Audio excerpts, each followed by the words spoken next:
everyone here in the little parliament and those joining us online for this event. You are all warmly welcome to this seminar which marks the International Day of Democracy. It was officially celebrated on Monday, and today's event has become, I would say, a long-standing tradition already, as it has been organized for many years by political parties of Finland for Democracy, Demo Finland, and Finnish Parliament. So many thanks for all the organizers for arranging this, and also for our international guests joining us today. I'm very happy to see that there are so many of you present here. Democracy is a very timely, very topical issue nowadays. As we all know, liberal democracy is challenged and under attack from many fronts worldwide. And it is important to take the time to discuss our core values and how to preserve them. My name is Annu Marjanen. I'm a news editor for the Finnish current affairs magazine Suomen Kuvalehti, which is covering foreign affairs and domestic politics, culture, and so on. I have a great pleasure to host this event. This time the whole program will be conducted in English. And before we start, maybe a few words on the agenda and some housekeeping notes. We will begin with opening remarks by Johannes Koskinen, who is chair of the board of Demo Finland, and after that we will hear a video greeting from Ville Tavio, who is Minister for Foreign Affairs, Minister for Foreign Trade and Development in Finland. Then we will move on to two panel discussions, each lasting 45 minutes, and I will make sure there will be time for Q&A sessions, so please be active when it's time to this. There are table microphones here for those of you who are present, so please use them so that your questions can be heard clearly on the live stream as well. We have 2 hours altogether around dedicated for this event, so I really hope you will enjoy it. With that, I am pleased to hand over to Johannes Koskinen.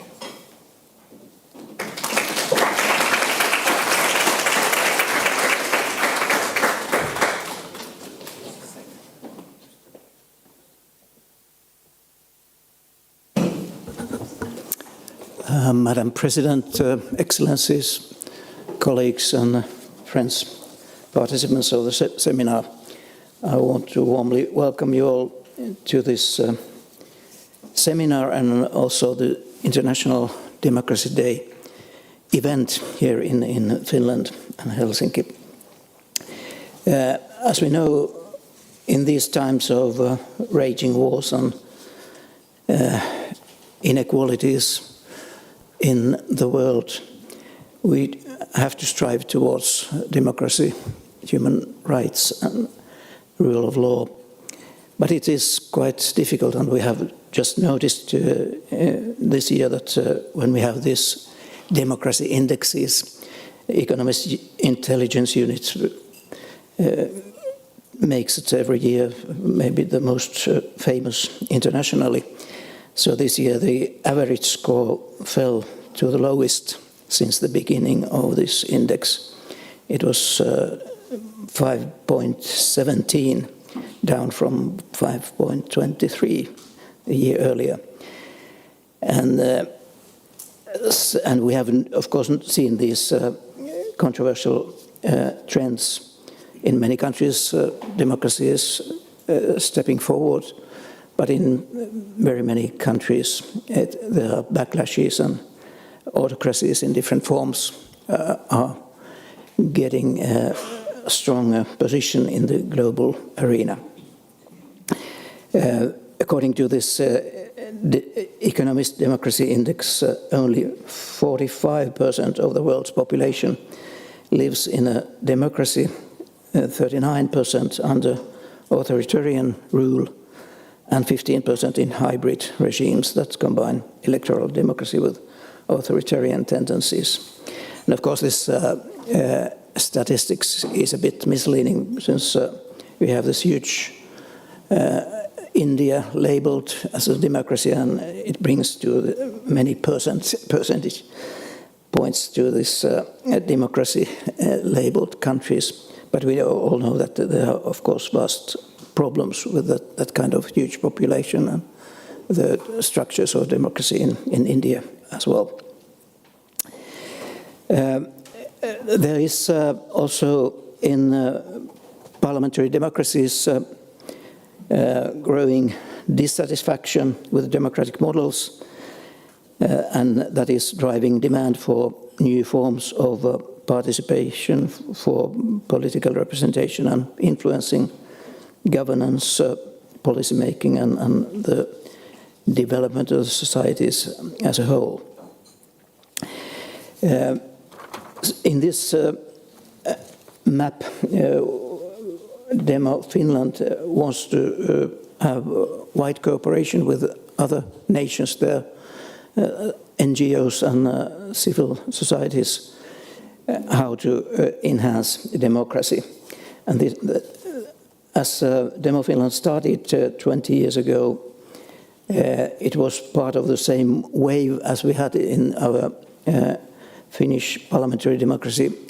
22 years ago, there was a governmental policy program to enhance democratic participation, democratic education, and other measures of how to enhance influencing by citizens to the democratic governance of the country. So one part of that was that we created financing for think tanks. There are now for each parliamentary group, parliamentary party, but they are not strictly political think tanks, but loosely connected with the party groups.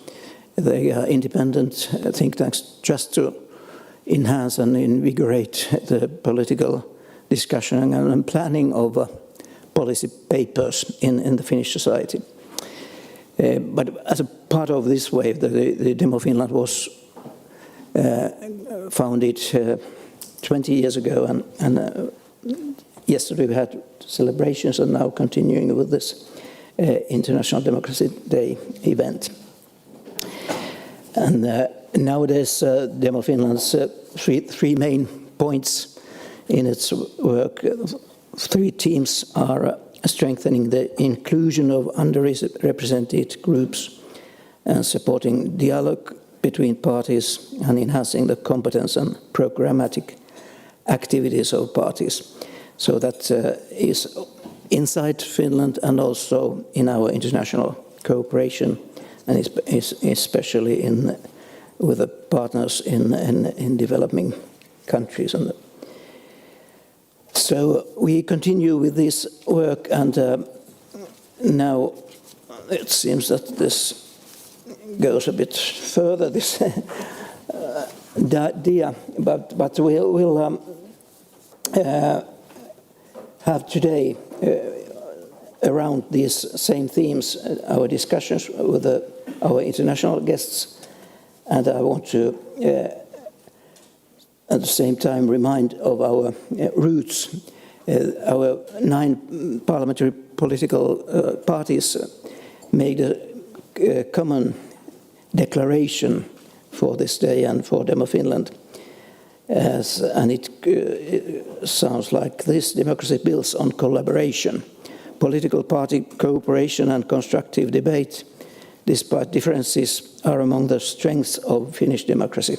Demo Finland's activities are a demonstration of how democracy can be strengthened together. The political parties' ability for constructive collaboration and dialogue strengthens democracy and society's resilience against various crises. Democracy must be continuously developed. Therefore, cooperation between political parties must also be strengthened. The Finnish parliamentary parties congratulate Demo Finland on its 20 years of supporting democracy around the world. As an organization of all parliamentary parties, Demo Finland is globally unique, and its work sets an example of the party's commitment to supporting democracy in collaboration. We want to continue our cooperation to strengthen democracy in the future. So that this has been said by our all party leaders, and I wish that we all can continue with the same lines and policy and cooperation across the borders. Welcome and good seminar.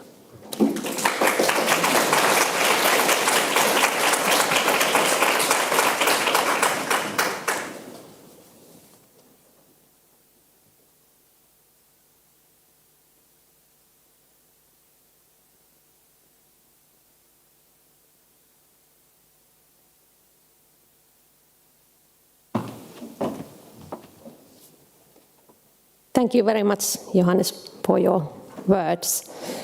Next, it's time for video greeting from Minister Ville Tavio. Ladies and gentlemen, it's a pleasure to address you today. I would like to thank the organizers, Demo Finland and the Parliament of Finland for hosting the International Democracy Day seminar. It's a valuable tradition to celebrate democracy and consider its role in our work and life. Last year, we discussed the critical link between democracy and economic growth and made a strong business case for promoting and defending democracy. It's a fact that democratic backsliding has been reported across the globe and autocratization has been rising for the past 20 years. The phenomenon is wide. According to VDEM's annual democracy report, last year there were declines in clean elections in 25 countries and losses in freedom of expression in 44. Similarly, according to the World Justice Project, rule of law has weakened as limits on government power have eroded in the majority of countries in the last year. In terms of democracy, there is much stake in Ukraine. Democracies must be united and resolute in defending Ukraine for as long as needed. Now coming to the broader topic of today, the fate and well-being of democracy depends on its ability to respond to the needs and aspirations of people. If people feel they can truly influence decision-making in their countries through elections and other forms of democratic participation, and if there is accountability and trust in the system, democracy is doing well. In Finland, we have a good track record of working together as political parties. Our parliament has currently 9 parties and many types of coalition governments have been formed in our history. Peaceful transition of power is self-evident for us. Also, outside our regulatory work in parliament and the councils, parties communicate through multi-party organization, and this brings me to my next point. In addition to the International Democracy Day, we also celebrate 20 years of Demo Finland. Demo Finland is a unique cooperation organization of Finnish political parties. It's a strategic partner for the Ministry of Foreign Affairs and Finland's main domestic tool for supporting multi-party system in new and developing democracies. I have had the pleasure to visit Demo Finland's activities in the partner countries twice. The first time I was in trip with the Demo was Sri Lanka in 2016 when we had a cross-party dialogue between young politicians of Finnish and Sri Lankan political parties. My second trip with Demo was in 2018. With a similar multi-party representation of Finnish political parties, we visited the project in Mozambique where Demo Finland and its partner organization IMD are supporting the Mozambique Parliament in sustainable natural resource management and oversight. Like Finland in general, Demo Finland has been bigger and more impactful than its size would suggest. In addition to the multi-party dialogue, Demo Finland has done pioneering work in advancing gender equality as fundamental part of democracy support, and more recently in promoting political rights of persons with disabilities. Demo Finland's work is based on the experience and expertise accumulated in Finnish political parties. With this, I congratulate Demo Finland on its 20-year anniversary and wish all participants a good International Democracy Day. Thank you.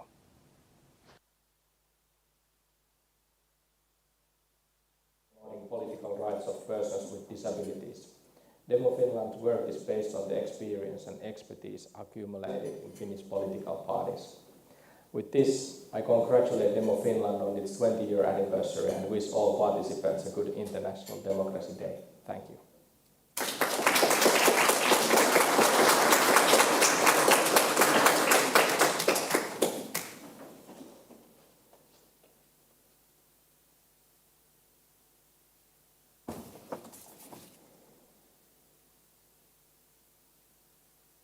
Okay, now it's time to start the panel discussions, and I will kindly ask the participants of the first discussion to come forward and settle down here in front.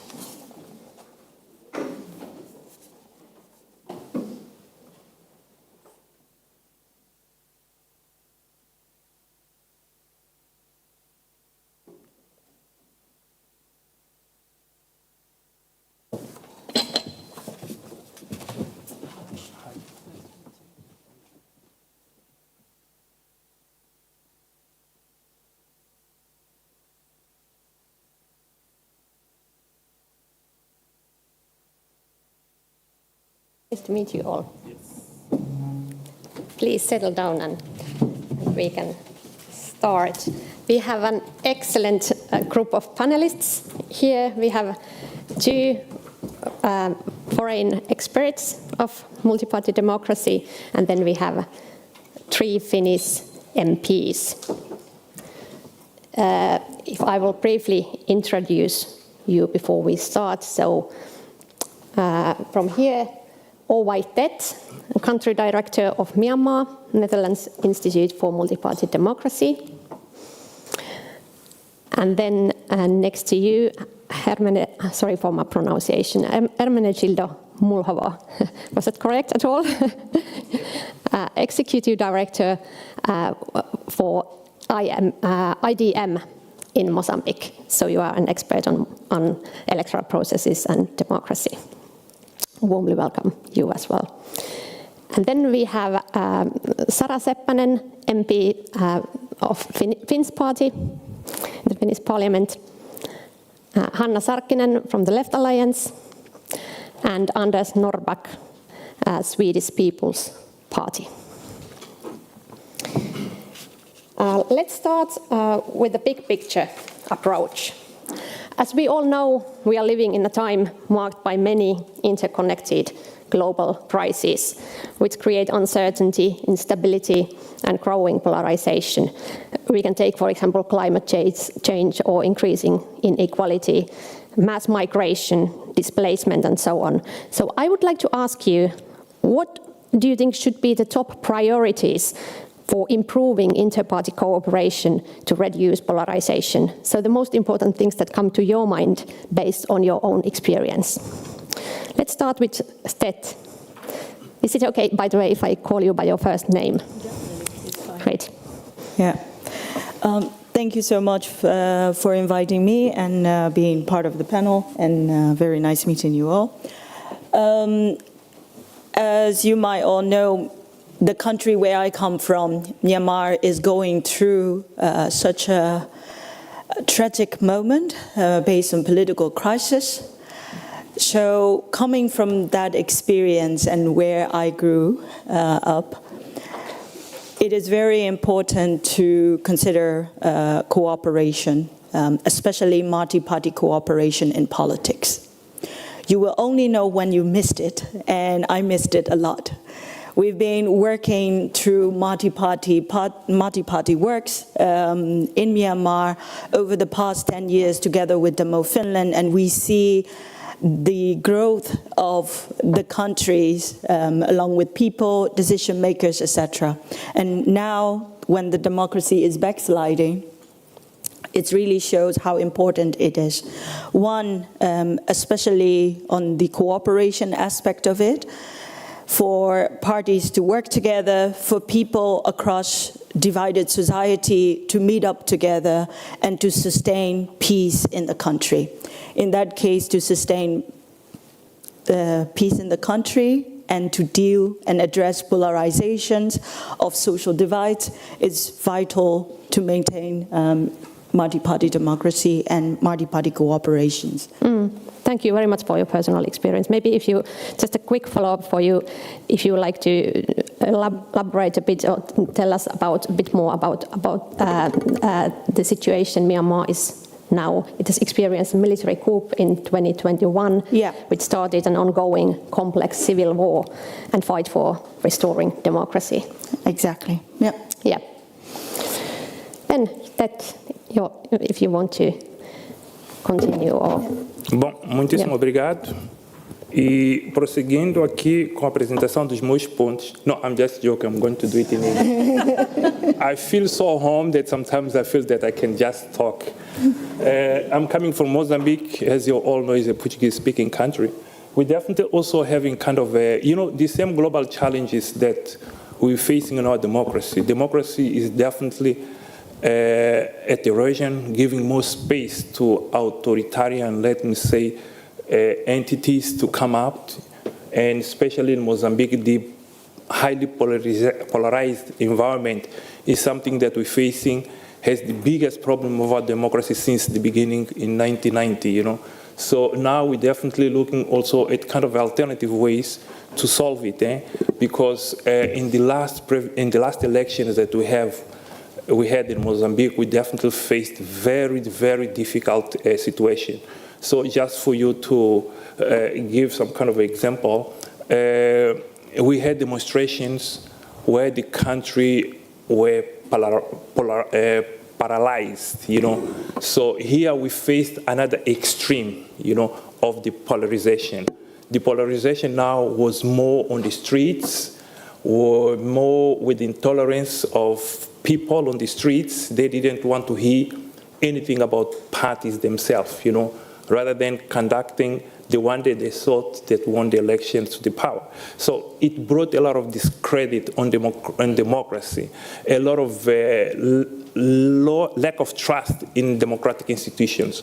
And for us, that was not really good experience, because in one end, it was also giving more space to populism, So, and in social media, whatever message you have that people wanted to listen, if you put it there, then you become a kind of a very famous politician. So for us, that is exactly what we face as a big mistake that have been committed by our politicians by not respecting democratic principles. So everyone felt it in such a way that now, as I speak to you, we started a long and deep process of reforms, where every political parties have signed an agreement to do politics in a very responsible way, So we call it Dialogue for Social and Political Reforms, which is going to take place for the next 2 years. So for us, this is just an example of how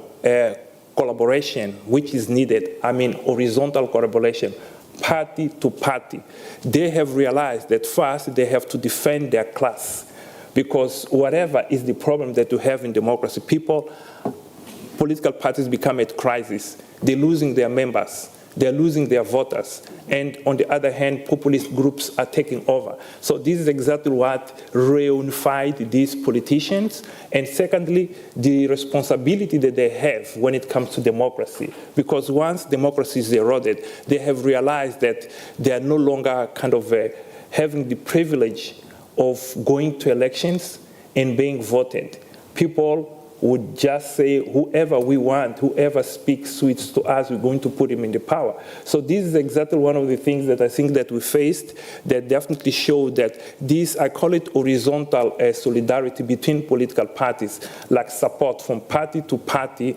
This is exactly an example that they realized that they have to. And finally, I just think that also kind of a support between parties along the countries, which I will call it a kind of a vertical solidarity, has been really, really beneficial for us. Like, for example, Demo Finland have been facilitating some kind of a exchange visit between our politicians and politicians, where they had a chance to come here and go, and the politicians here, especially the MPs, to go there. I think that the minister also was part of one of the latest delegations that went to Mozambique, So that's why sometimes I say Mozambique is a blessed country. Once you go there, then you come here, you become a minister, So some of the politicians here should try. So, but just to say that we have learned a lot. This kind of a cooperation have helped, because most of the politicians who came here, they're now fighting for this kind of a common international standards of our democracy. So those are the ones who are also leading this process of reform. So that's why I just say that the cooperation for me should be horizontal, yes, party to party when it comes to a nation, but also vertical in a way that politicians here also look at the responsibility that they have globally to strengthen other entities as political parties. Thank you. Thank you. Thank you very much for sharing a very interesting insights. Sara Seppänen, if we continue with you on this, my first question, general question. Thank you. Top priorities. So. Yes, nice to be here. I come from Lapland, from the northern part of Finland, and there's only 6 MPs from that region. And we have this inside joke about Lapland Party among the representatives from Lapland, because we share certain Lapland-related issues that we want to promote in Parliament. We say Lapland first, the rest can follow by reindeer. No, but seriously, we are from different parties and we still have the same priorities in many topics. We can't emphasize the significance of inter-party cooperations enough in Finland too. Cooperation between political parties plays a crucial role in reducing social polarization. First, it diminishes political divides since compromises and joint solutions show the different values and perspectives can be reconciled. This helps weaken the us versus them mentality. And especially the long-term policy making needs these cooperations between parties. We have these major challenges like the climate change and the security situation in Europe. So that's why we need more joint decision to have more durable and broadly accepted decision making. Thank you, Sara. I actually also come from Lapland, so we have quite good representation of Lapland people here in this panel. Next, Hanna Sarkkinen. Thank you very much. I think us parliamentarians always need to remember that we set an example also for the general public, and it's important that we show that we are able to sit down on the same table even though we disagree about some things. So this also sets an example for the people that even though the people also can disagree with each other, but still they can be in a friendly terms and they can discuss and not be hateful towards each other. And of course, we need to always make sure that we respect democratic rules and practices and do not implement these winner-takes-it-all policies and practices. That we have to always remember that to respect the common rules. But I think that multi-party systems such as we have in Finland can itself reduce polarization and create more channels for different aspirations, especially compared to like two-party systems or of course one-party system, but that is not democracy at all.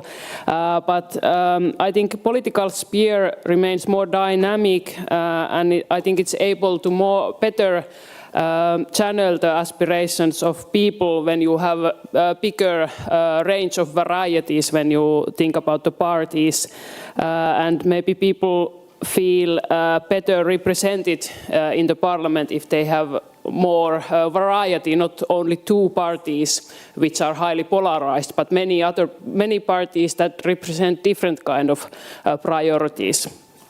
But this in Finland we have many different parties, but of course I think we have the same problem as in Mozambique, or at least it threatens us, is that how to remain in touch with the people. I think this is common challenge for all the parties, because the membership have been declining when you look at the past decades, and maybe the connection to the civil society is not as strong as it used to be. So I think this is something very, very important. Of course, we can do a lot, like I think all of us in the weekends, we tour around our areas and meet people, and we read people's messages through social media, and of course this is something that keeps us in touch with the people, but I think the connections to the civil societies are highly important also. But I think also sometimes it can be difficult for the party leaders to cooperate because of the public pressures. But I think if we cooperate also through like women organizations or youth organizations or regional organizations, I think these are also way to do cooperation if sometimes it's difficult in a top level. But I think in Finland we have parties based on ideology rather than individual leaders or ethnicity, and I think this is good in a way that it can reduce polarization between like different ethnic groups or that sort of party system. But of course each country has a different party system, but I believe that if you have some ideological background in the party, it is good in reducing like at least ethnic-based polarization. But I think in Finland, to reduce polarization and to respond to the big threats, as you asked first, I think we would need more time to talk with each other between parties about the large topics and outside daily agenda and without public pressure. Thank you. Thank you very much, Hanna. You brought up many interesting and important points, and this one in particular, that multi-party democracy as such is already a system that can mitigate polarization. We tend to compare our situation here in Finland easily to US, for example, but since there is this two-party system, it's a completely different environment there. Okay, let's move on. And Anders Norrback, do you have any reflections based on this? Thank you, and thank you for me being here. Let me being here. I think here came a lot of what I have also thought to answer. A few points of view. The democracy is working best when, of course, after the election, the majority direction is that we are going to. But if we don't see the minorities, the input in the policy, then we got the problem, and we got the people that they feel that they don't can influence in the politics at all, and this is a big point. This is a big issue today in Finland. I see we have always had quite large governments, but we are going in a direction. There's some people think that it's better that we have the situation where we have certain clear blocks that is governing. I don't like this kind of evolution that we have now in Finland. I think it's not good for the democracy when we hear someone say that we can't do cooperation with this political party. We will not do cooperation with this political party. I think this is not good, and I think we have all about to think about this, how we can go further on with this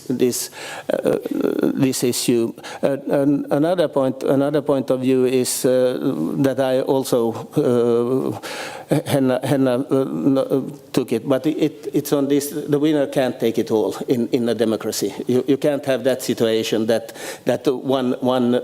one point of view, one ideology is the only and the right one. Democracy is that everyone is heard, everyone can say what they think about the issues and so on. So. This is working good in Finland today. I'm not, but we have some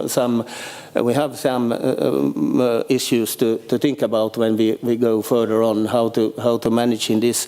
I come from a political party that has been governing quite a lot. We are a small party, not in our ideas. We are the biggest party in our ideas, but in MPs we are quite small, and we are used to think how we can govern together with everyone, and this has been my party's way to get also influence, even though we are quite small in the democracy. So this is think worth. Even in other countries, I think it's very important that all MPs, all parties, and can talk together, can find solutions together. The problem to explain to the people is. Always in a society where there are many political parties, it's always a compromise. You don't get the winner, don't take it all. Thank you. You actually, Anders, come from a party, Swedish People's Party, which has been part of many different coalition governments and has been regarded as even a kingmaker or balance of power party, if you like. So you actually partly responded already this question, but how do you see your party's role in this position in mitigating polarization? No, of course, we want to think that we have been very important piece of this, and I can't think it otherwise. How about then? We all know that in coalition governments there are constant disputes, whether it was on foreign policy or spending cuts or so on. Lately, we've had discussion on the way of appropriate way of speaking of MPs. So, my question to you is that how do you ensure that trust is maintained when these disputes are in the headlines all the time? Maybe Sara can answer first, and then Anders. Well, as we all know, we live in a time when societies across Europe are facing deep divisions. The question is not whether we disagree, because disagreement is part of democracy, but how can we disagree without tearing our communities apart? And I agree with Anders that we have to have all the parties kept here in the Finnish parliament, and the rhetorics that we are not working with this one or this one, that's not good. We have to include all of our parties, because in Finland we don't have far right or far left parties. And one of the most harmful dynamics we see today is the way in which political opponents are too quickly labeled as Nazis or extremists.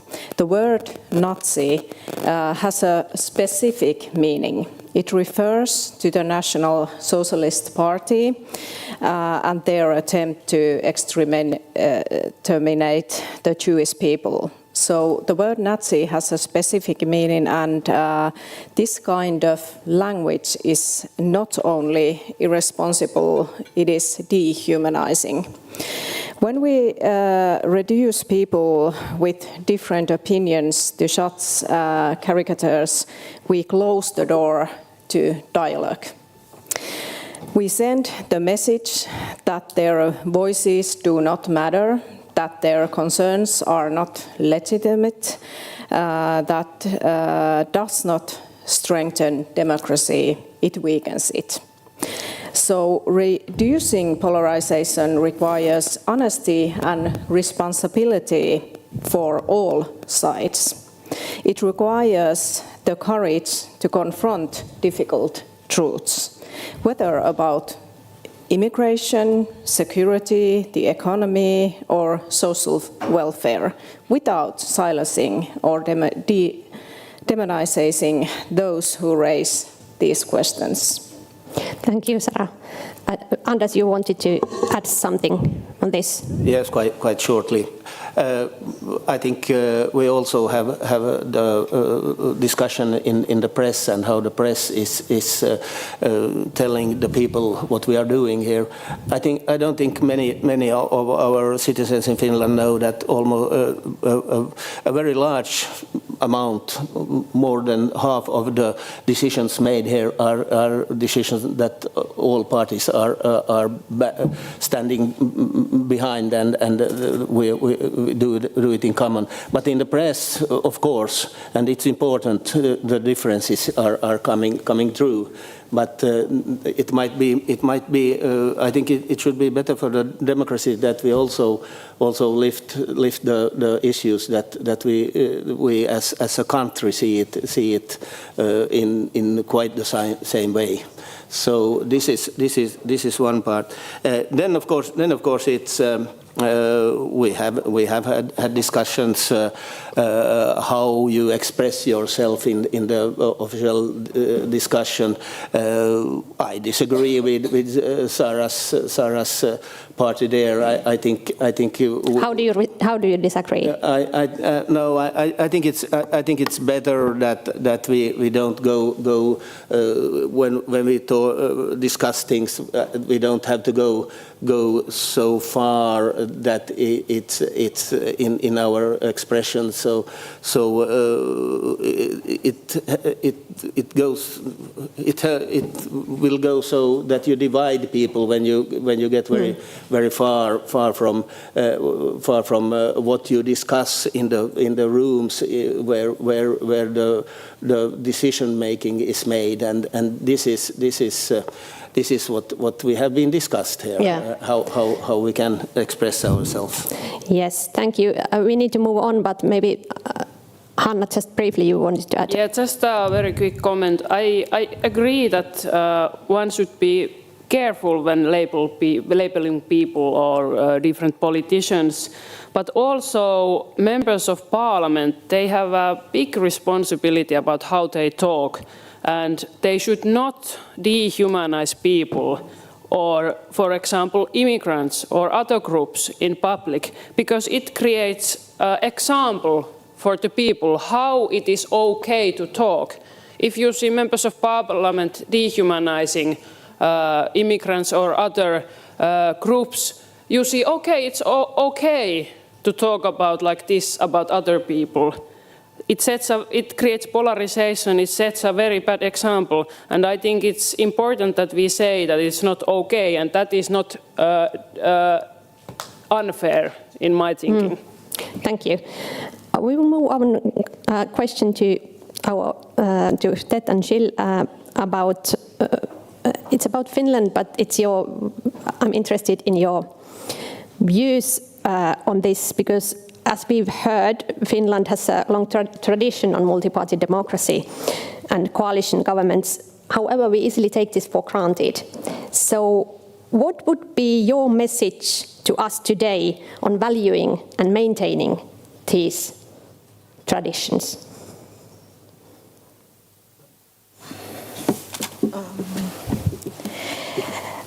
Thank you for the questions. For those of you who who have never been to Myanmar. We have a little bit of opportunities time where the democracy was shining for 10 years. Back then we had multi-party cooperations and discussions and dialogue managed to happen and trust to restored, where we managed to work together as multi-party cooperation. But one thing that or one thing that we have been ignored is what is beyond political arena back then in Myanmar.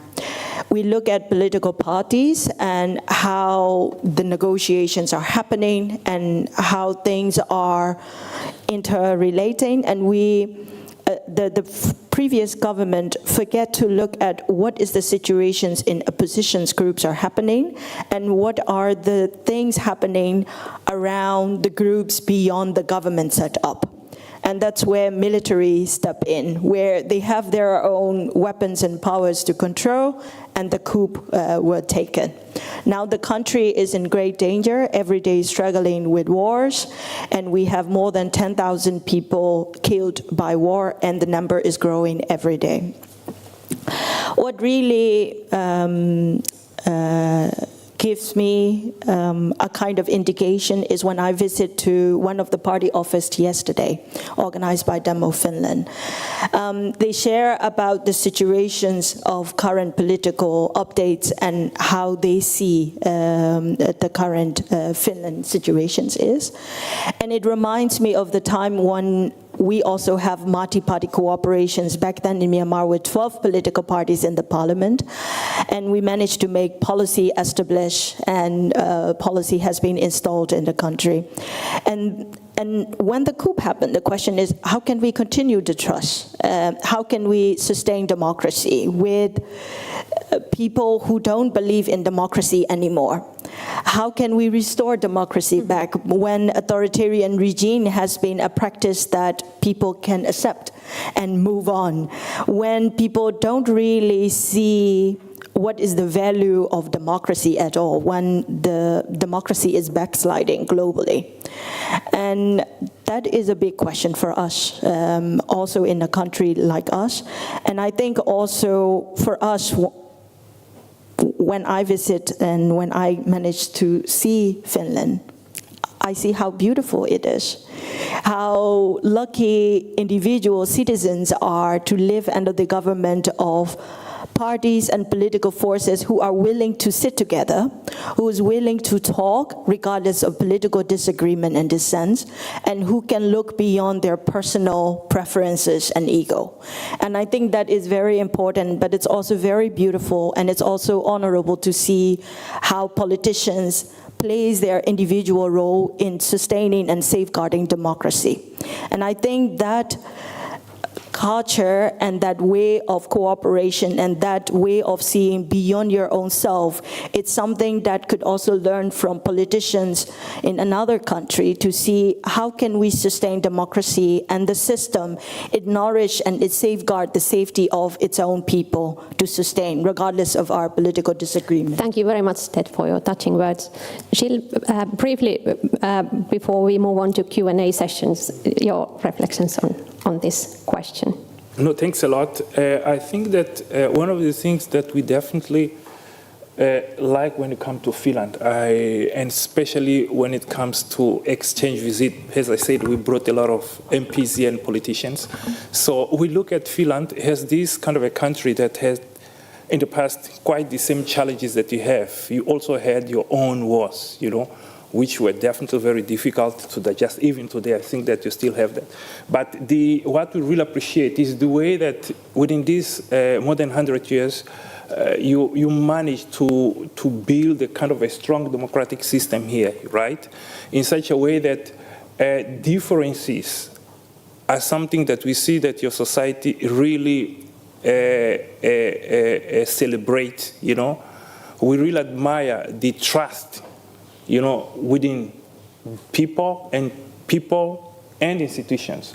And this is exactly what we think that is key. This is exactly what we think that you should try to preserve, because going to the context where we're coming from, we're still struggling with the building trust, you know. So, you know what, Mozambique have been kind of independent 50 years, we're now half a decade, but still we feel that we didn't move when it comes to building our democracy, especially because of the issues related to trust.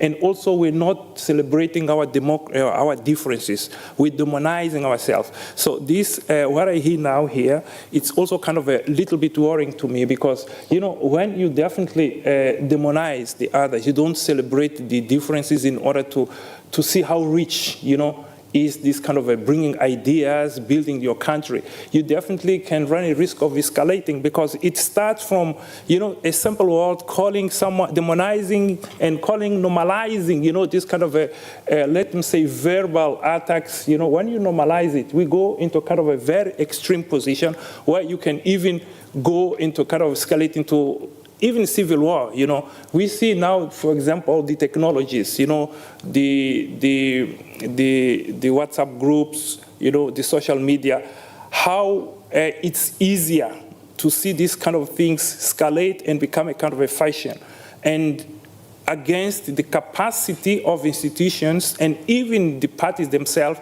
to have a control, not control in a bad way, but to navigate very well in this. So the populists, as I said, navigate very well.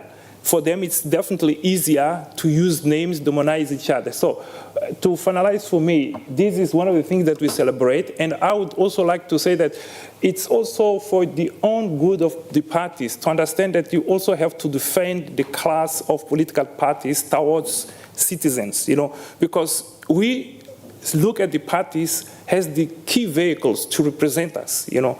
And you see, normally I listen to people saying that, okay, we have to struggle to see how do we make sure that the minorities, you know, but now it's no longer only the issue of minorities, the majorities as well. If you look, for example, of the number, the voter turnouts, you know, if you look at the membership within the parties, you realize that the majorities are no longer there, no longer buying the messages of political parties, which for me is definitely chaotic, you know. If you look, for example, in our context where we're coming from, the women are the majority in Mozambique, youth are the majority in Mozambique, but this majority group, they feel that they are not represented, you know, on the party program. So for me now, it's no longer an issue of only minorities. It's just an issue of how parties can reinvent themselves, especially looking at the current context that we have, in order to be a little bit more closer. You have said, for example, with civil society organization, I think that you definitely have to be a little bit more closer. Organizations just like Demokratiapäivä have been really instrumental in making sure, you know, that parties can be a little bit more closer to citizens. You know, in Mozambique, this is exactly what we do. Thank you. Thank you very much. This question of inclusion is actually the topic of our next panel, so we will continue and hear more insights on this a bit later. But now it's time for Q&A session. So again, I will encourage you to be active. Raise your hand and use table microphone, please. There. Yes, good morning. I'm the ambassador of Chile to Finland and Estonia.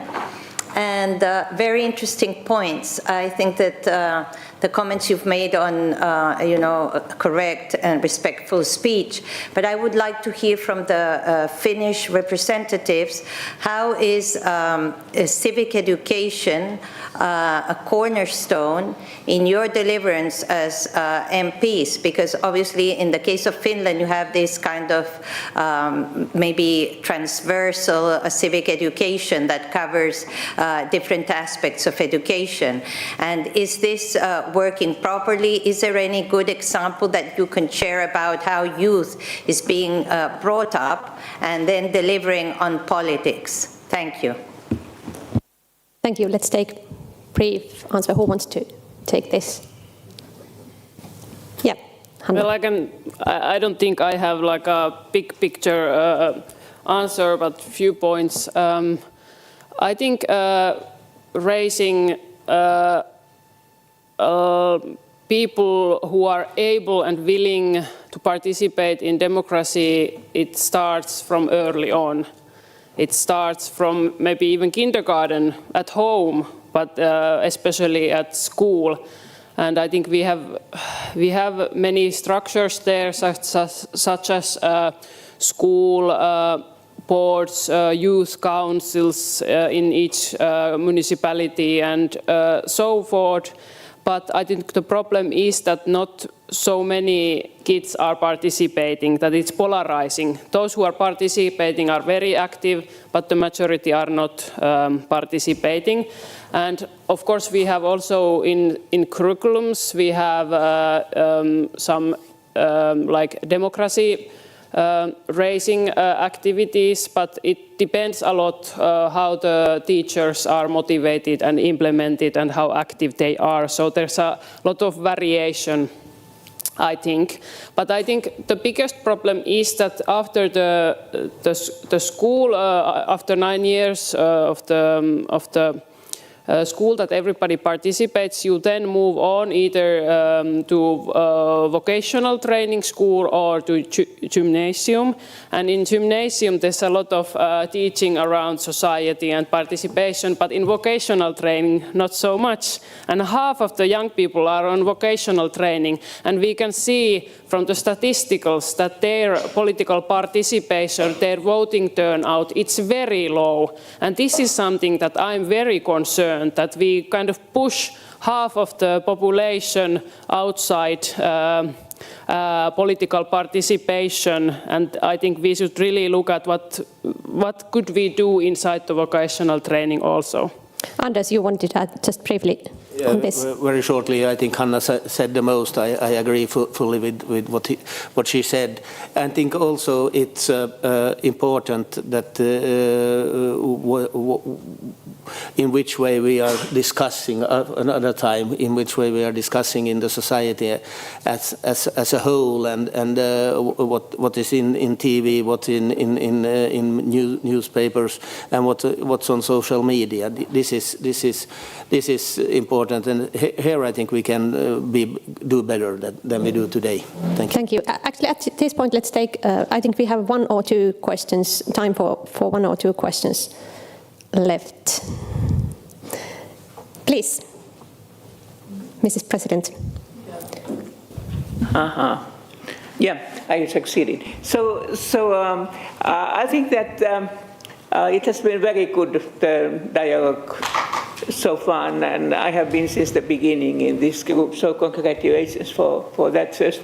But then you spoke, I think, a very good idea about that very often we, in a way, we want to label very easily the other participants, and so of course I think that was worth of working together. That of course it's very easy to say that you are either Mao supporter of the Mao system or the Trump or whatever, and all the Nazis like Sarah Seppänen took already the example. But then, of course, people are also seeing the similarities in the certain slogans, and that's why they do it. But I think that you shouldn't be afraid of to continue that thoughts with a different way. That's one part. But then my basic question is that when the democratic system of the world is so multi-layered, that some might be, as you said, interested in Lapland, or they might be interested in our former capital, Åbo, and they say that they are Åbo party, or they are those. I'm from Helsinki, so it's not allowed for the Helsinki, but for the others, yes.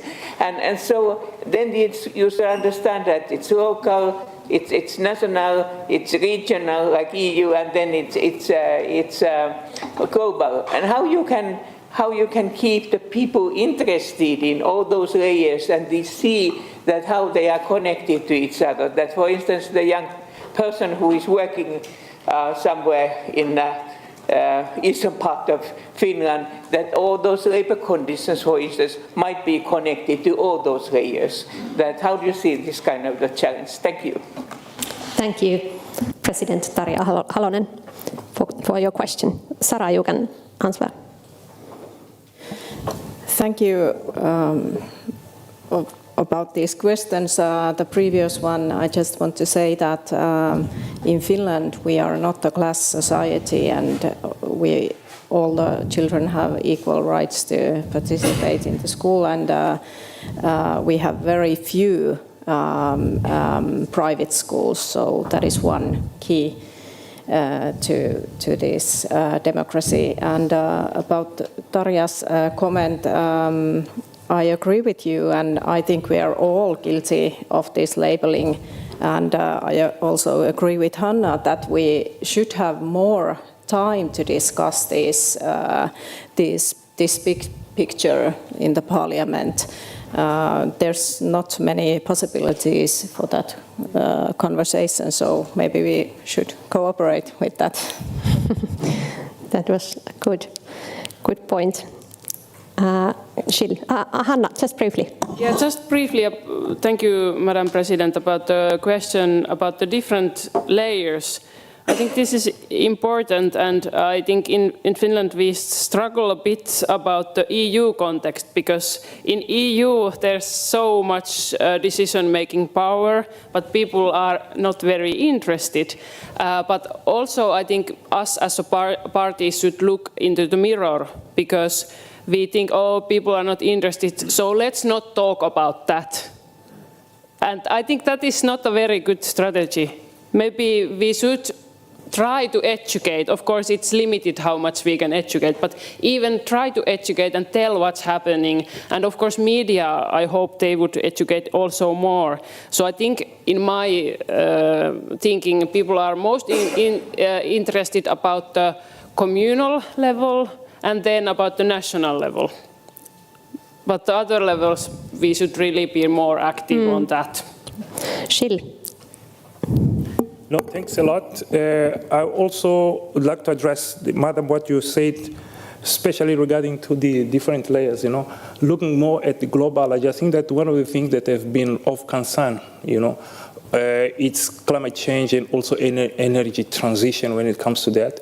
So here the big concern is that even if we all having the same concern, we worry, but the way we address it is definitely different, You look at the political parties in some of our countries, they're still looking at, let me say, fossil energy, and has a kind of a way of them bringing developmental policies or strategies, But at the same time, we're facing the same challenges when it comes to the effect of the climate change. So this is exactly where I think that a kind of a multi-party global platforms would be definitely very helpful, because some of them is just on the dialogue, that can definitely, I think mutual understanding from the global south to global north, we then find a kind of a way of dealing with this issue globally in a kind of a consensus. So that's why I just say this is really very important for us. Thank you. Thank you very much for your answers and for your quite good questions. We are running a bit behind our schedule, so we need to wrap up at this point, and let's give an applause to our excellent panelists at this point.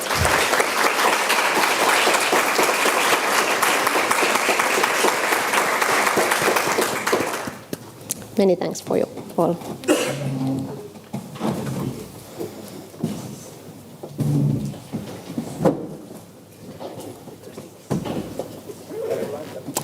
And then it's time to switch the group of panelists, and we will continue the theme of multi-party democracy, but focus more on inclusion. I will kindly ask our next panelists to come forward and settle down.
Okay, again we have two international experts on inclusion, Maureen Odwori, Country Director WFD Kenya. Warmly welcome. Then we have Vamundila Valia. Sorry again about my pronunciation. Please correct me if I did it very wrong. Executive Director of Disability Rights Watch Zambia. Warmly welcome. Then we've got two Finnish MPs, Fatim Diarra from the Greens, welcome. Thank you. And Ville Kaunisto, National Coalition Party. Welcome. Again, let's start with your general views on the topic. Inclusion, it's often a term highlighted by women, young people and people with disabilities and so on.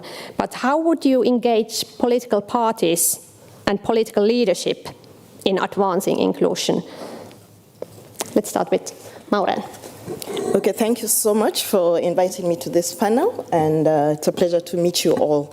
I want to reflect on work that we have been doing in Kenya through a partnership with Demo Finland.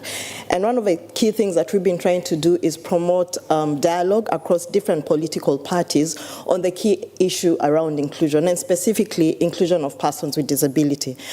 We acknowledge that within the Kenyan context, the Constitution provides for citizens to engage in political process. However, what many political parties have in the past seen that as is just having representation within their membership, which doesn't translate to actual engagement on matters of inclusion.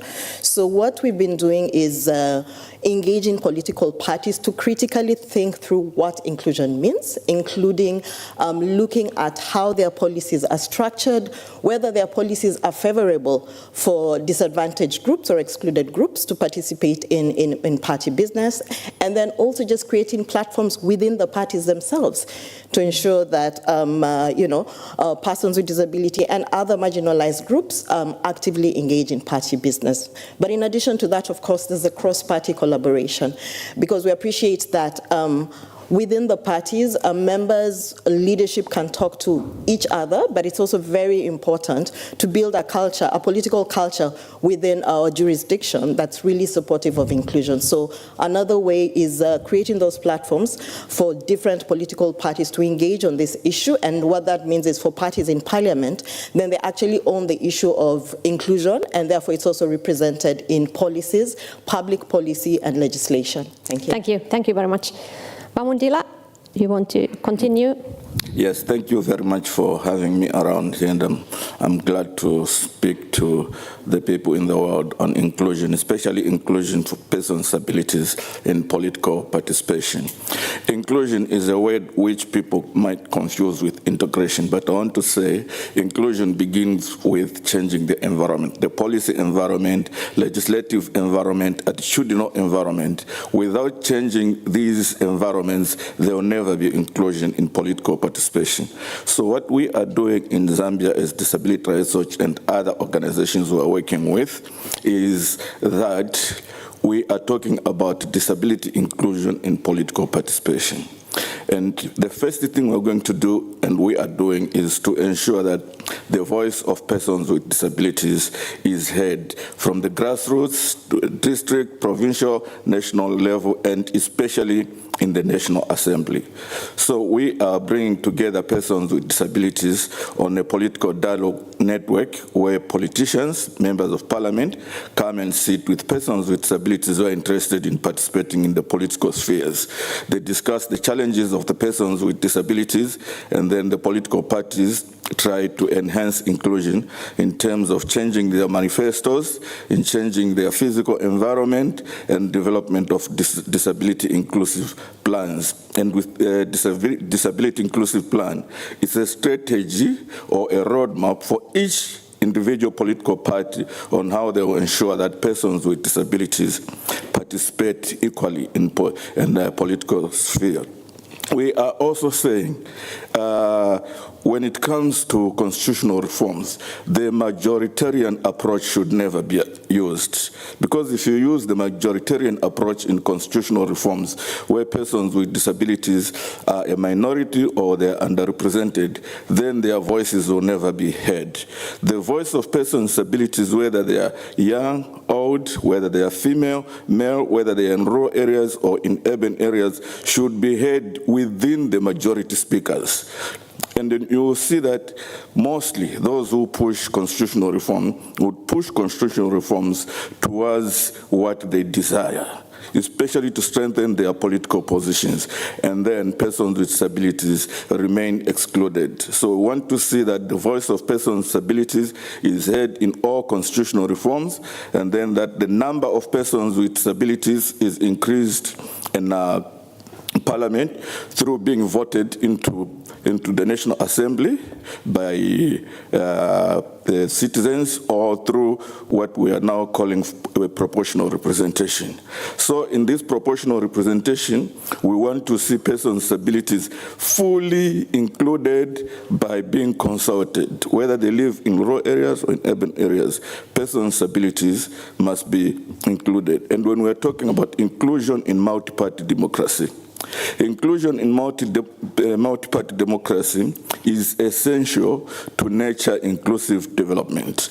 And when we're talking about inclusive development, we're talking about development which leaves no person with a disability behind. And that the decisions of persons with disabilities in constitutional reforms, in the National Assembly, in all decision-making bodies should be heard, and the decisions should be upheld. So inclusion is all about changing attitudes, changing the political environment, and then changing policy and legislation so that persons with disabilities fully and effectively participate in political space. Thank you. Thank you very much indeed for your insights. Fatim Diarra, would you like to continue? Yes, thank you so much for having me here. It's a really important topic. I think when we speak about who can participate, it's really important to discuss the access to participation.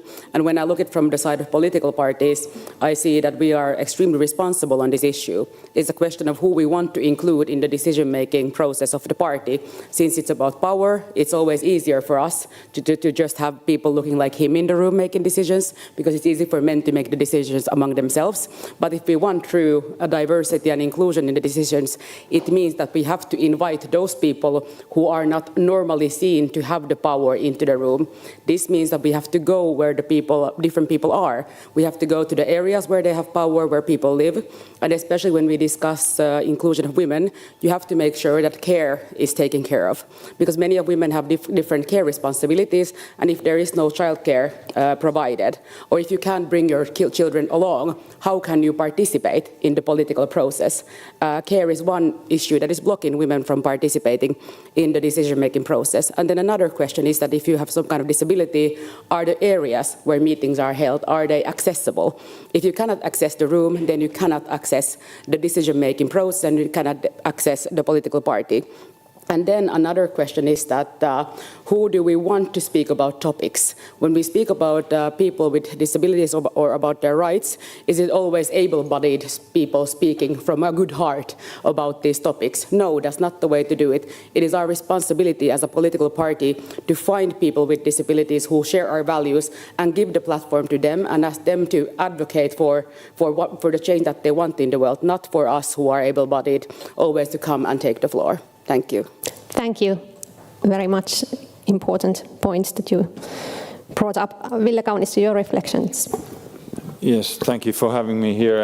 Important topic, and yes, we don't necessarily share all ideas when it comes to politics with Fatim, but I think in this area, the whole Parliament is I would say pretty unanimous when it comes to these issues. But Mr. Valia said the key word. It's about attitude, changing attitude, and when we look at the world nowadays, politicians they have power to change attitudes, not just by legislation, but being a public figure, and that's a key thing. To me, if I look at this issue from Finnish perspective and seeing that the parties do agree on these matters, it's very important to understand that building coalitions and building cooperation across parties, it's key, because that's the way to send message to everybody in Finland and across the world. Also, what is important in Finland, in the Finnish perspective, is to understand that even though there's a lot of things to do, of course, when it comes to inclusion, we have done a lot of good things. So at times as Finns, we struggle to understand the good things we are doing, and if we don't understand the good things we are doing in these matters, we are not really good on promoting those ideas globally. So to me, that's important to see as a cooperation between parties. Maybe to end with is the key for inclusion is pretty much what Fatim said. It's about participation. It's whether people can participate, and in this topic, the parties, they have great deal of responsibility.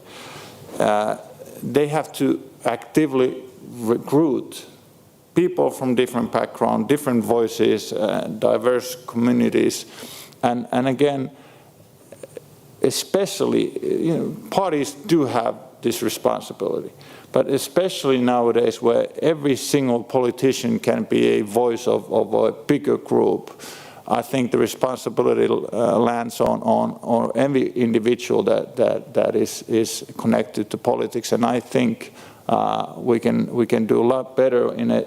But like I said, I think there are issues that we should also be proud of here in Finland. Thank you. Thank you, Ville. Finland often celebrates breaking glass ceilings, but we still have problems such as discrimination and racism in our everyday life. From your experience, maybe this is to Fatim and Ville, how do you think, or does increased inclusion of different groups in decision making also lead to better policy outcomes? How can we ensure that these efforts are not just symbolic? Fatim, you can start. Thank you. I totally agree that when there is a diverse group of people making decisions, we tend to make better decisions, because when there's different realities around the table, we can actually make a decision, if we want to, that will affect better the lives of different people. And I think that is a core issue. And I think we are doing this better now when the newer generations are maybe coming to politics and people come from different life experiences around the same table. I think we're having more discussions and also more difficult discussions. But I feel that when we go to these difficult discussions, that is actually when we can make an impact. Because if it would be only fun and games, we wouldn't be doing politics, we would be doing something else. This is a hard job and it's difficult to find decisions, but I truly feel that it has a good impact. Of course, there is racism in Finland and there's all kind of discrimination, but I must say that among most of the people who are working here in the parliament, we do share the values of trying to build a better world together. Yeah. Do you want to add something, Ville? There's not much to add. I think the answer was pretty much, it had everything in it. Maybe I use an example of a thing that happened a couple of days ago. There was a European Championships in basketball, and I'm old basketball player, so not an old former basketball player. and I like to use the Finnish national team as a good example. It had people coming from very different backgrounds, and because of that, it actually built a group. It was possible to build a group that was able to compete against any European nation. So in a way, I see this as a small symbol of society that is working well. You have to have people from different backgrounds with different ideas. And it's just the main thing we are missing nowadays is a discussion where we respect each other and each other's opinions. Thanks for sharing this powerful example. Yeah. Maybe something Please. small to add on this. I feel that one group with what we are not doing so well in Finland at the moment is people with disabilities. When we look at the parliament, they're not really people with visible disabilities. When we look at many of the municipal level, also there we do not see a lot of people with visible disabilities. And this is something where Finland was extremely good in some point, better I think. But now maybe through this kind of social media and all this, something has happened. And we haven't really got so many politicians with disabilities in positions of power.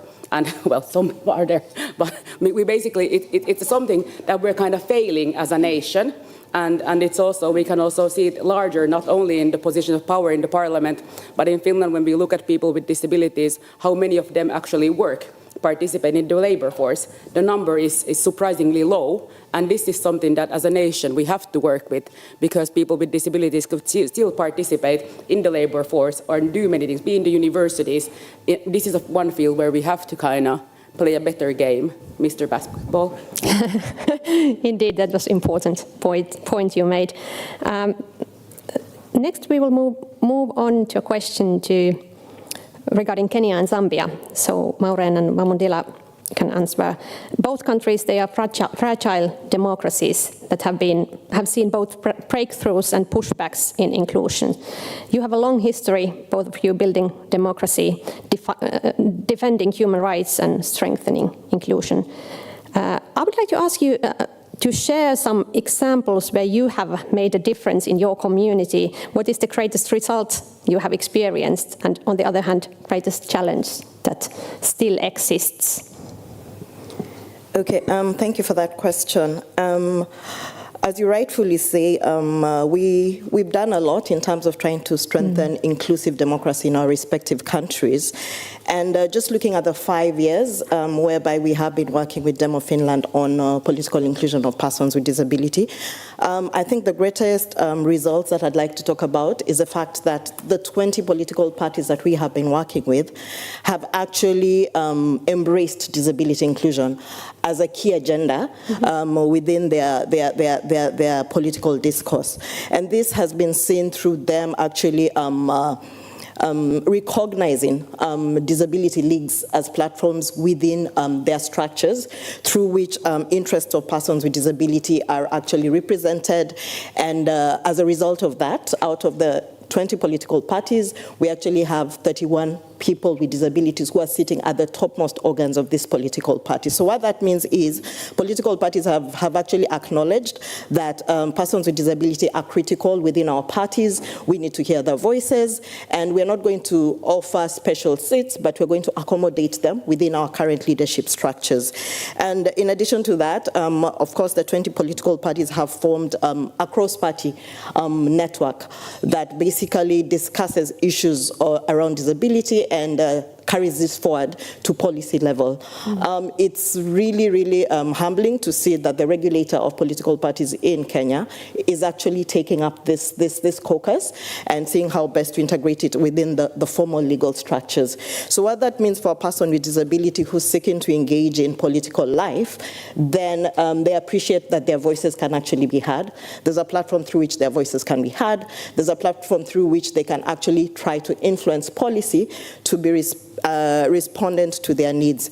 And we can't talk about inclusive development if we're leaving one group of society behind. Because once we have the voices of excluded groups on the table, then there's a high possibility that the policies that our policymakers are going to actually make are going to be reflective of the entire spectrum of society. So that's what I like to speak to. But in terms of challenges, of course, working with political institutions can be a bit challenging. And getting different political actors to sit around a table and dialogue on one key issue, it's been a bit of a challenge. But I think with clarity on goals and objectives and what this means for democracy, then we are able to navigate that and therefore form that cross-party platform that's really keen on spearheading disability inclusion within political parties in Kenya. Thank you. Thank you. Thank you very much. Mamundila, you want to continue? Yeah, it's very essential for me to indicate that we all know the political background of Zambia, that it is one of the most peaceful country when it comes to transitioning from one government to another. We have had very peaceful transitions, and this is very, very key for persons with disabilities, because wherever there are conflicts, persons with disabilities are disproportionately vulnerable or susceptible. So this is very a thing which we appreciate as persons with disabilities, and we are going to continue to preach peace whenever there are elections or whenever there are political activities. When it comes to some of the activities or successes we have achieved when we look at inclusion, first of all, we are looking at the current government having proposed constitutional amendments. And one of the constitutional amendments is to increase the participation of persons with disabilities in the National Assembly through mixed member political systems or the proportional representation. That proposal to us it's a plus, and it's an achievement from our long time advocacy that we need this section to be included in the Constitution, and will ensure that the whole process is participatory and persons with disabilities are consulted, and that their decisions are heard and implemented. And then the other thing within the National Assembly is that from our lobbying as organizations of persons with disabilities, the Speaker of the National Assembly has been able to establish the Parliamentary Caucus on Disability Rights and Inclusion.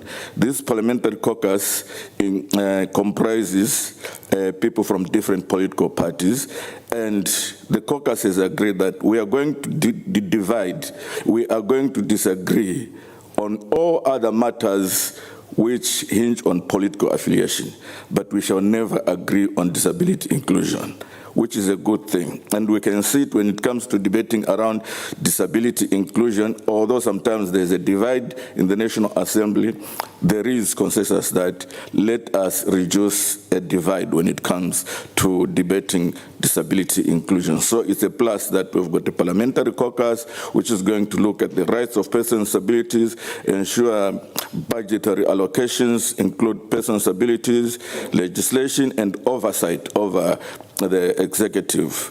And then the other issues when it comes to political parties, we are working with 9 different political parties, including the ruling party and the other opposition political parties.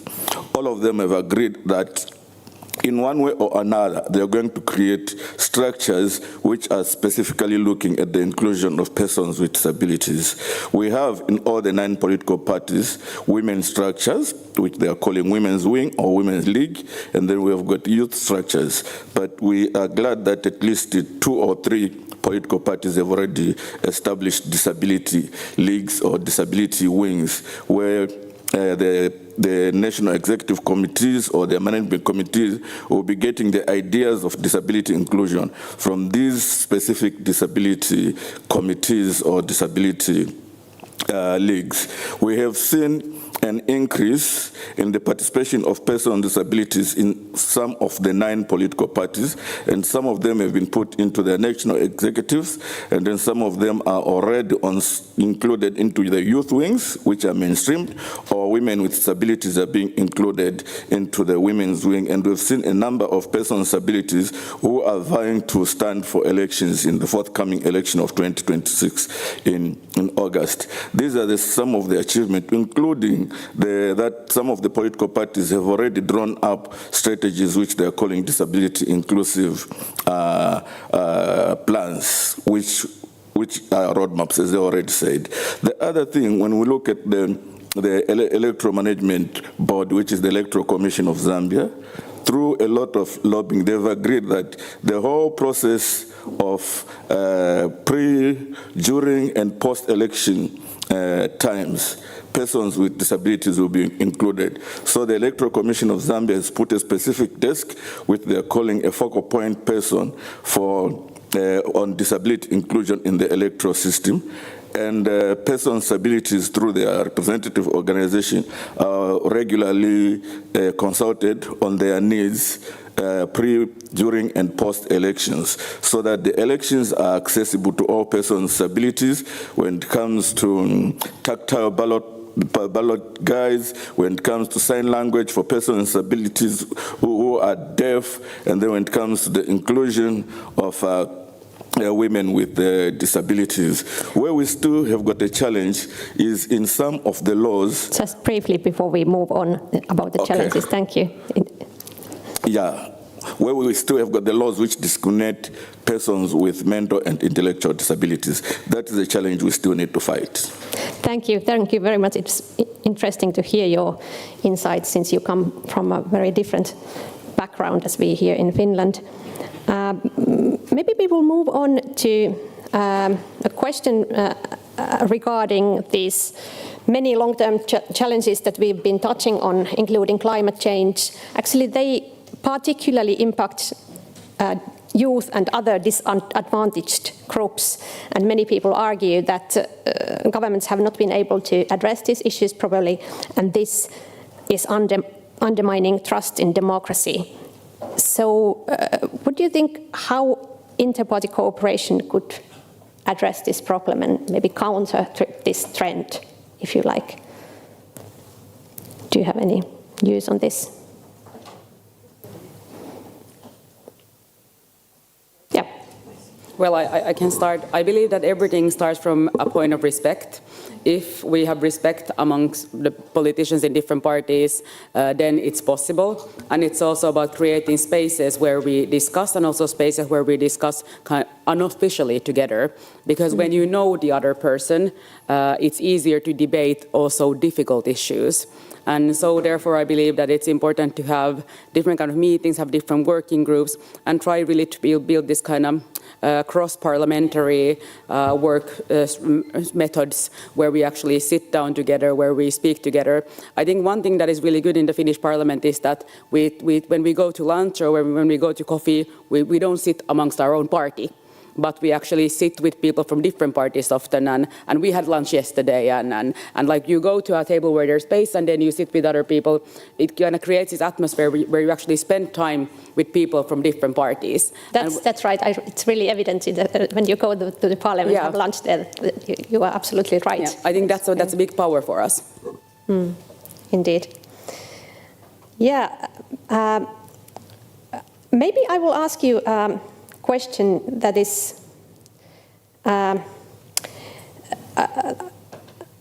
wait a second. This is a question that I've been thinking quite a lot lately myself about how should we deal with parties which are challenging liberal democracy. I mean, in Germany, for example, they have established some kind of firewall policy against AfD, Alternative für Deutschland party. So I wondered if excluding these parties is a mistake, or how should democratic systems define the boundaries for tolerating diverse opinions?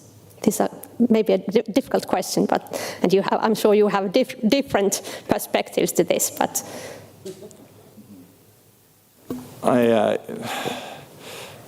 You mentioned the example of AfD in Germany.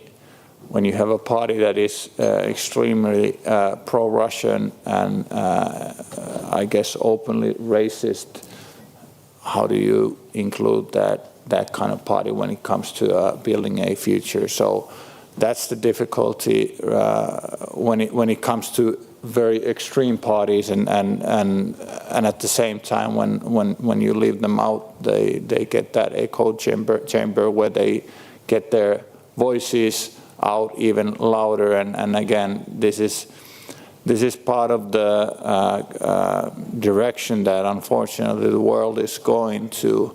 Extreme opinions win media time, and when you win media time, it kind of creates a situation where the opposition extreme opinions again get the other side of that media space. So I have to say that when what Fatim just said about having those discussions within the parliament, not in front of cameras, while having lunches, chit-chats and small talks, that actually, I think it creates that kind of ties that you don't want to break by being too radical on social media, and that's what I hope.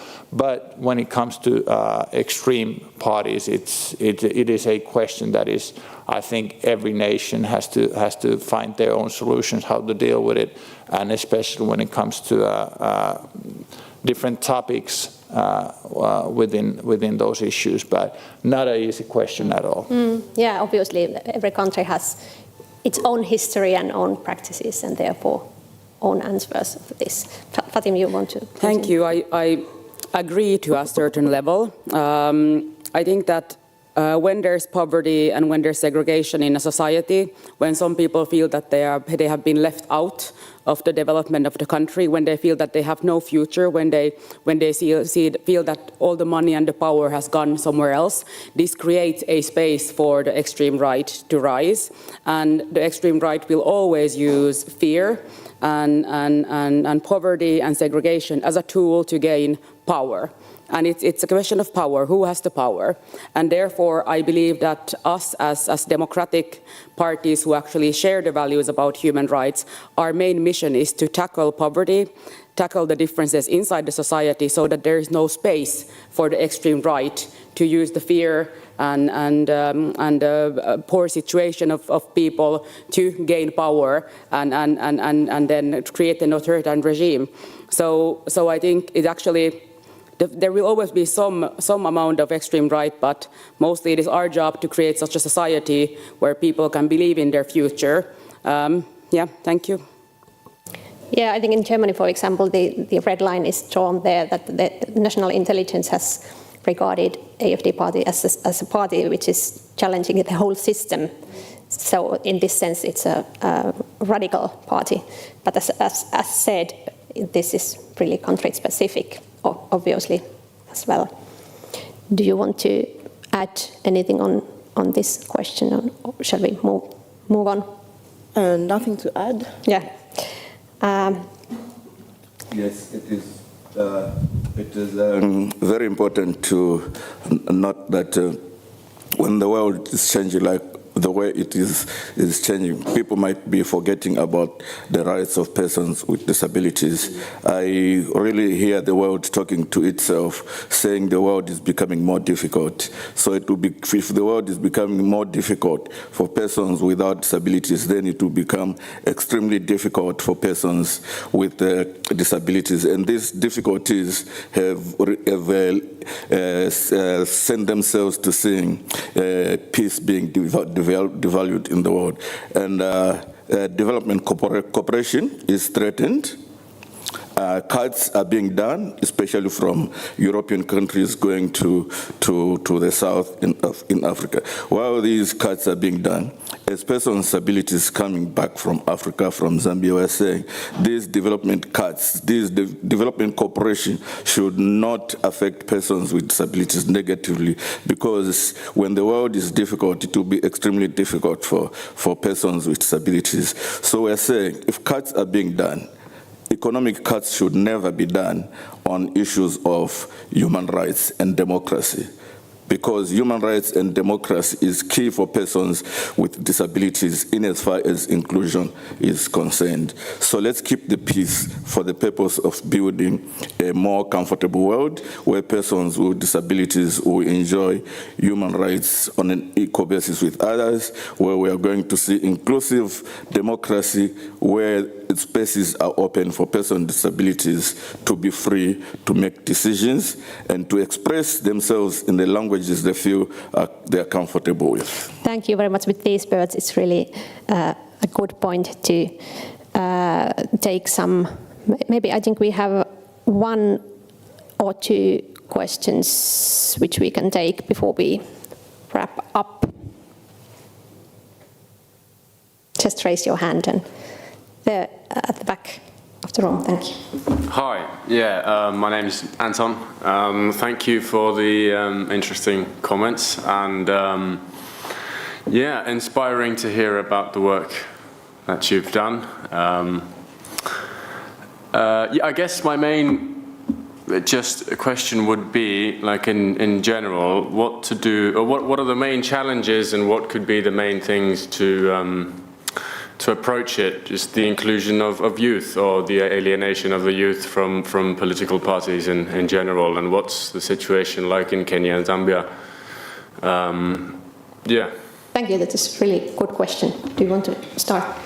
Yes, I think I can go first. For those of you who've been following news from Africa the past 1 year, I'm pretty sure you heard about the youth uprising in Kenya.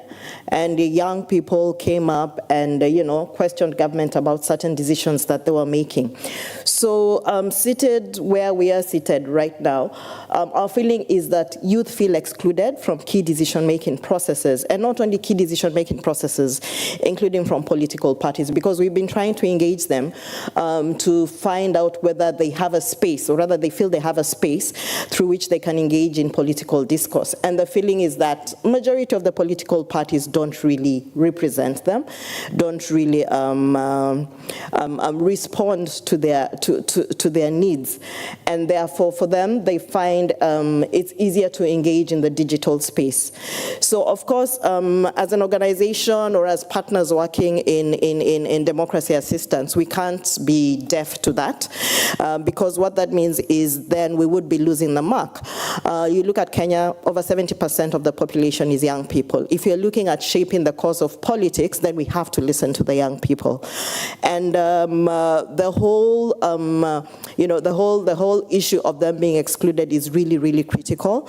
So we are having conversations with the political parties that we are working with on how they are engaging young people, their young members, because quite a good number of them have youth wings, but the youth wings are not feeling they are actually on the decision-making table. So in terms of how then that membership can actually turn into active engagement, and for young people who may not be part and parcel of the current political parties. In Kenya, we have over 90 political parties. What other alternatives exist for them to engage in political discourse? Because it is their constitutional right to engage in political discourse, and there are various avenues that have been created for them to engage in political discourse. So I think it's something that's not only in Kenya, but we talked to a few young people on Monday, courtesy of Demo Finland, and there was also, that coming up, young people feeling that the current political parties may not really represent them, may not really listen to them. Yeah, so the challenge is to how best to create those platforms for them to engage, how political parties can also demonstrate that they're listening to young people and they're really taking to heart, or rather considering input from young people, but also exploring the other means of engaging young people, including through digital spaces. Thank you. Thank you. Let's take another question. Again, from the back. Thank you. Thank you. I'm Mari Vandenberg, Primer Chair of the Social Democratic Students. And my question is, considering that often different disabilities, visual or non-visual, what I experienced by myself, I have dyslexia. It often pushes people on the sidelines in a political decision making, and also is kind of gate to proceed in a political ladder, as speaking. How we could break this, because often the limitations comes actually from the financial part. Often people don't want to put money to inclusion work, and we do have the tools, but how we could break the cycle that we stop ourselves to be more including. Thank you. Again, excellent question. Who wants to take this? Should go to the politicians. Yeah, I think Ville wants to answer this, please. Well, first of all,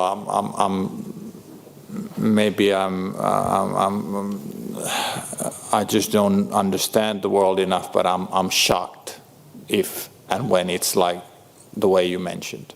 It shouldn't be, and I think all the parties in Finland agree that it should not be like that. So I guess that's the base where you build it, is to understand that politicians, we don't agree with that kind of country that would put disabled people in a situation where they cannot participate. But the solutions to this kind of matter that's another question. It's very difficult to answer, but I guess these kind of conversations show again the importance of having conversations. Now that I understand better, I will for sure let my colleagues hear about it and my party to understand about it. So I guess it's very slow.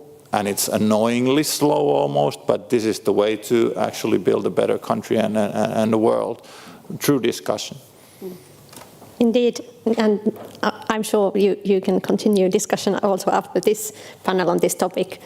It's really important to have these kind of discussions also outside these formal arenas.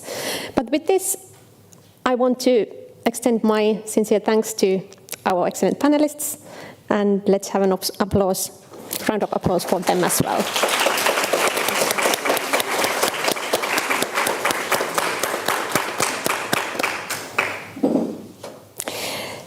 Then we will move on to closing remarks by Anu Juvonen, who is Executive Director of Demo Finland.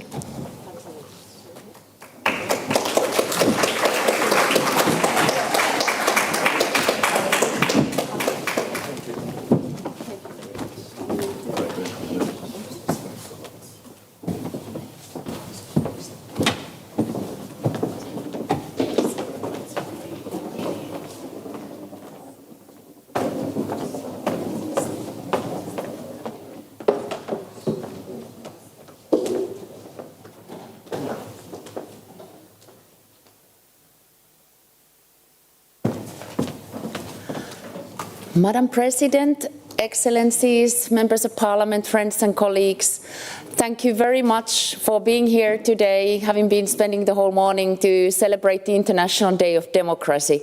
It is definitely worth of celebrating, but it is absolutely needed to be defended as well. And not only we are celebrating today the International Day of Democracy, but indeed also the 20th anniversary of Demo Finland. So the organization is entering kind of young adulthood. Teenage years are past, so hopefully there's more and more stability also for our organization as well as for the world itself. And 20 years is by means, it is not a small achievement. If we look at the world, we know that the democracy is declining, and indeed polarization globally is also increasing. At the same time, topic that hasn't been, because the discussions were very varied, but I would like to raise the point of security and democracy and how important the multi-party dialogue is also from the security point of view and as a form of conflict prevention. Through multi-party dialogue, the political parties solve the potential conflicts through constructive dialogue before they would then expand into something more lethal or more difficult to solve. So the ability of parties to work together is indeed necessary to find solutions that move society forward. And it is also linked to trust of citizens. Trust of citizens in representative democracy when constructive and respectful political dialogue takes place. As we have discussed today, Finland has a long tradition of multi-party democracy and coalition governments, phenomena that does attract a lot of interest outside the country as well. It is really important to nurture this tradition and these experiences for the coming time as well, and not to really take it for granted. We see also signs of deterioration of democracy, human rights, rule of law, not only in faraway places, but also in EU member states. One of the member states is an electoral autocracy at the moment, Hungary. So, I mean, we need to really keep our eyes open and ears open and antennas high, as we say in Finnish. But in order to celebrate the 20 years of supporting multi-party democracy, we have published a new policy brief. It came out today. The Finnish versions have been dished out on the tables, but for our international friends, there are also English versions outside on the table. And it is to showcase the asset and the benefits of multi-party collaboration in Finland. I hope you will find it useful just to read about the experiences, case studies, and the unique points, but also there are many similarities to other countries as well. And the brief is written by Samuli Laine, and it does indeed underline how the cooperation across party lines has been necessary for not only for democracy, but for the state building in Finland. But now I would like to thank you for the seminar and thank you for taking part. And especially I would like to thank Annu for running through and guiding us through the day. Thank you very much, Annu Marjanen from Suomen Kuvalehti.